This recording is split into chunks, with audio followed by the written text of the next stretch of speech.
Waves, a 2019 American drama film by Trey Edward Shults. I'd say probably turning over another leaf. Tom, this was your suggestion. So start off first of all. What made you want to choose Waves?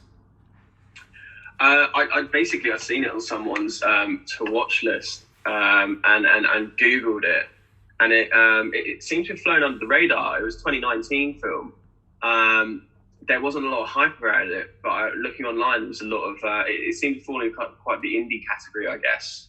It's quite a young director, and yeah, it flew under the radar of a lot of the big awards, but kind of like a regional, state level, it won a lot, and it won a lot of Black Cinema Awards as well. So I just thought it'd be an interesting watch, and I really enjoyed it.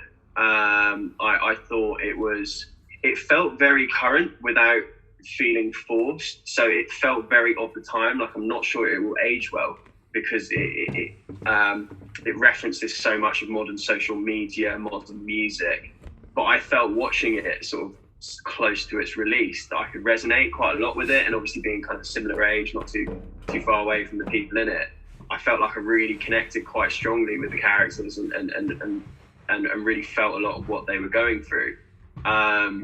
I thought the acting throughout was excellent, especially the boy at the start. I thought he was brilliant, and then I really liked the switch halfway through. It's kind of felt a lot like A Place Beyond the Pines, where it switches the main protagonist halfway through, and it has a slight change of pace.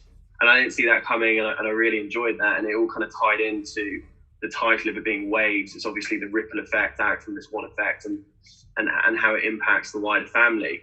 But there was a lot I really liked about it. I liked a lot of the camera angles, the way it was often like tracking the main protagonist through into the scene. A lot of the lighting in it I found really interesting. But yeah, I think it felt really current without feeling cheesy. So I liked that a lot of the really tense kind of emotive, what would have been dialogue, was done over text, because that is how you would often deal with these things now. And the soundtrack is excellent. I actually went on Spotify, and it's all very of the time, like Tyler Creator. There was Frank like Ocean. Kanye, Blonde album, like Animal Collective in the car. So yeah, it was really great, and really enjoyed it. We'll come on to flaws in a bit, but I struggled to find too many.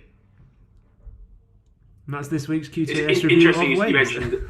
Interesting you mentioned Place Beyond the Pines. That was literally giving me my first point, was that again, just didn't see that coming at all, and I thought it was really interesting when you do get that, because it's almost like a break in scene. You could tell both of those stories completely separately, and each one of them individually would still make sense. The sort of post trauma and pre trauma, and it just entirely switched the narrative to a completely new protagonist, the daughter. Thought it was quite interesting. Did so quite effortlessly. You had the exact same feeling.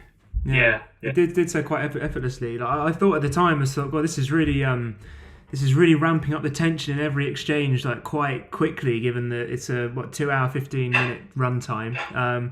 And just thinking, guys, what sort of climax is this going to reach if it keeps going at this pace? And then suddenly, bam! Like, it just flicks a switch, and suddenly you're almost watching another film, exploring characters that haven't been explored at all, putting other ones on the shelf with very little input into the second half of the story, other than the effect they have on some certain characters. You've got characters that haven't been affected by it at all.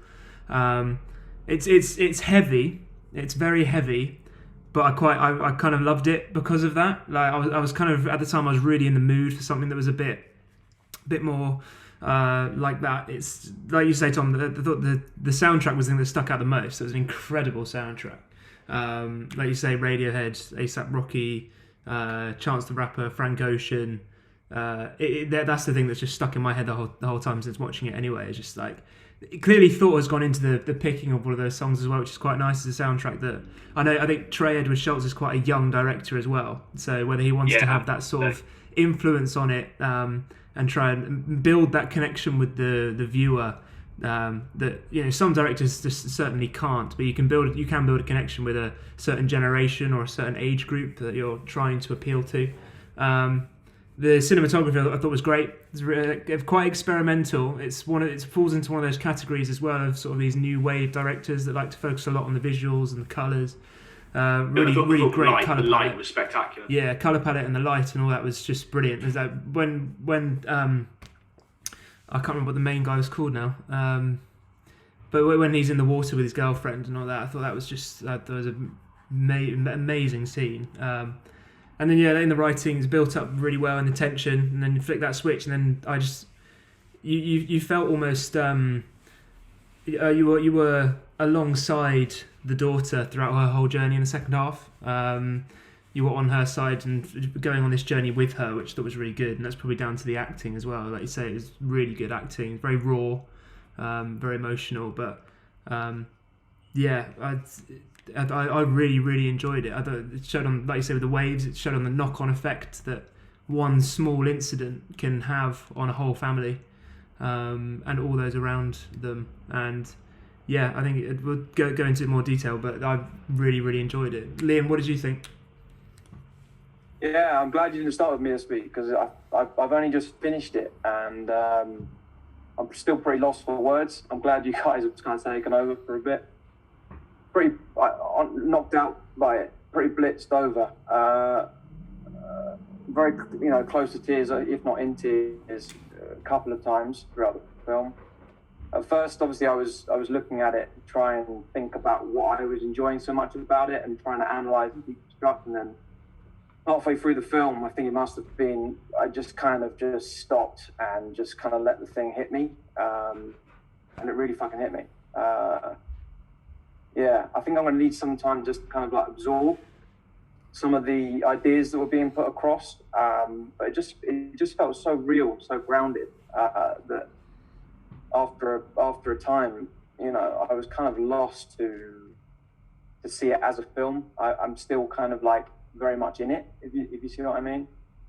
I'm still kind of like experiencing, some of the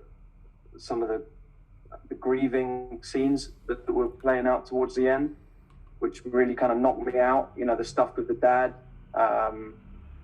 who had cancer, and the way that the daughter was kind of like looking at this loss, or looking at this kind of like reconciliation between the son and the father, and kind of using that loss to kind of help with her own. I just thought it was really, really nuanced and brilliant, and I'm still, I suppose, absorbing it. Mm-hmm. Yeah, James, what were your first thoughts? Well, I think Gub should pick the film every week. Every single one he's picked has been incredible, and this is my favourite. I absolutely loved this film. I thought it was incredible. I was the same as you, Liam. I was in tears on two occasions. I was shocked. I was actually a bit like frustrated when the film had like a more to give. When I thought the first kind of half of it, that first bit, it ended, I was like, I thought that was perfect. I was like, I don't think it needs any more here. And then as soon as it started playing out, I was like, oh my God, no, it's got so much more left to give. But yeah, no, I thought that it was a bit of a masterpiece. Like I thought the way it was filmed was incredible. As you mentioned, the music was great. I thought just as it was quite novel as well, like the use of the aspect ratio throughout, and how that kind of shrunk in and got a little bit shorter to create this tension to when it gets to this moment of when he goes and actually ends up, and spoiler alert, punches and kills his girlfriend, to the point where then it started to slowly expand back out, and you almost have this you almost have a kind of full circle cathartic elements, and just as you're kind of describing, Liam, whereby his sister's grieving almost through Lucas Hedges' character's completion with his own father, then who's on his own deathbed. And it's only at that point then, and you have this kind of moment where the aspect ratio is back, and full glory. You've gone completely full circle with them jamming out in the car, boyfriend and girlfriend together, just as they were at the start of the film. And yeah, I thought there was just so many clever, fantastic little bits in it that made me just, I don't know, it kind of overwhelmed me a little bit. It had a real emotional punch, but I absolutely thoroughly enjoyed it. I thought it was fantastic. It's that finding of peace, isn't it? That sort of, or that the rounding of the conclusion, so satisfying ending. One of the things that I really kind of relatable about it is you felt like the characters weren't almost acting. You couldn't see the pen in any of the dialogue, and I think the way the wording of it and the tying into the music and even the clothes and everything, it felt very kind of this time of now. And have you guys ever watched Kids by Larry King? That film, where it was filmed by an older director, but he kind of implanted himself in this group of kids in New York, and this like group of 16, 17-year-olds, and it's like a seminal indie movie because it's like a real kind of expose of that lifestyle of that age group at that time. And I think this is kind of similar, I guess, in sort of highlighting a lot of the like traumatic emotional tensions that and volatility that can potentially take place in that age group at that time, especially around now. So you're talking about social media, the fear of early pregnancy, the emotional roller coaster of relationships. I think that it bears that really well for kind of this period. I think the thing that, as well as the great acting, that really helped me get absorbed into it. Mm-hmm. Jem, what were your thoughts? I agree with everything that was said. Really enjoyed the cinematography. I thought right from the start it was just interesting, like camera scenes, the way they film people in the car. You know, there's only two people in the car, so you didn't need to pan around like they did, but they still kept in this full sweep, and it just gave you this entire scene. I don't know if there was any cuts or if it was quite cleverly done, or even how they did it. Obviously, you can't fit a full camera rig in there, but when there's the two. Enjoy it for the first couple, obviously enjoying the car, and then, as you said, Robbins, by the end it came full circle. And I thought specifically on that scene right before it, the dad had just poured his eyes out all about how he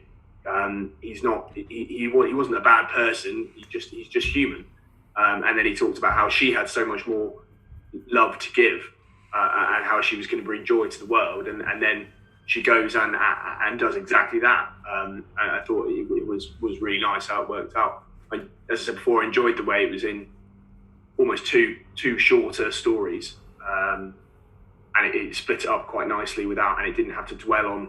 It didn't show loads and loads of scenes of the prison, or it didn't dwell on it. It just moved on, and that was quite good. I really enjoyed the way they used the colour. So the first half of the film was all red and blue shots. They're all like either inside his room or in the house parties. More and more towards the middle when it happened, they started using far more reds and blues, and then to the point where it's entirely red and blue with the police chasing him.